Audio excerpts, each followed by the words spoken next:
Hinay-hinay sa parcel kung hindi naman ikaw ang nagbabayad. Kasi ang bilis nating mag-order, mag-add to cart, ang bilis nating umorder sa online shop. Pero pag dumating na ang parcel, si mama ang hahanapin tapos biglang sasabihin, "Ma, babayaran natin."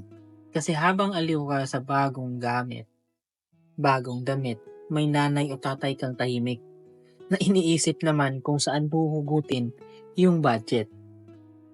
Kasi okay lang naman na umorder, walang masama kung may gugustuhin kang bibilhin.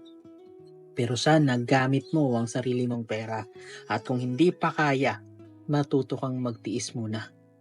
Kasi kung ang order mo hindi naman talaga kailangan at binili mo lang para lang maipagyabang, sana wag na. Tandaan mo, ang responsableng anak hindi lang marunong gumastos, marunong ding makiramdam.